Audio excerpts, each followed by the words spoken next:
On hole number 9, and now playing with a P3 ball is to push it, but if you do want to play precision P3 ball, then this is a little bit of a gamble.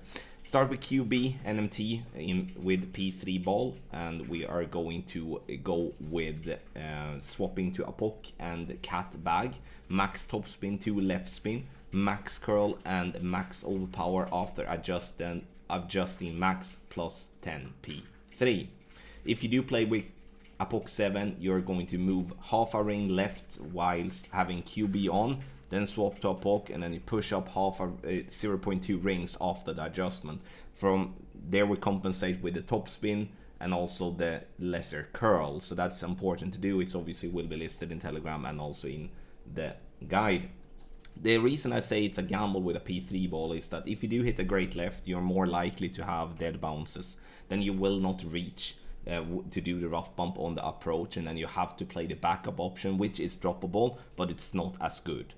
If you do have dead bounces with a perfect, which unfortunately can happen, but happen very rarely of the 18 times I played this drive in practice, and in 18 times it happened one time, but it's there, so we need to have that in mind as well. Then play the backup option. To be able to avoid have to care about that, you can always play with a P4 or P5 ball and make sure that you always have the distance when it comes to the approach. On the second shot, we're going to do a rough bump. Here you're going to have catalyst level 7 or 8 to be able to play this shot. We are going to set topspin based on plus yardage to not come in too hot or not come in too slow. So if we are at +4, +5, we are going to be using 0.9 bars of back topspin and 1 right spin. Ball guideline to go through the hole.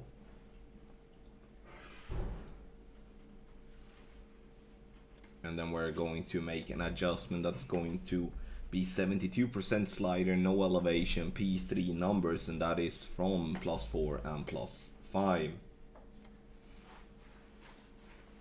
Then we're gonna do wind angle tweaks. We're gonna do 1 OP, 1 UP or center ball for the 3 angles here. Hit perfect, and ball lands into the rough, rolls up on towards the green, and dropping left side. And the reason I'm dropping left side is due to the fact that I am slightly too much left with my ball guidelines position at start, so it makes sense that it drops there. What needs to have in mind here that a precision ball is definitely helpful, but it's not a must. Please check out the drop from the backup option if the drive is not going the distance that you want and you still have gambled by going with a P3 ball.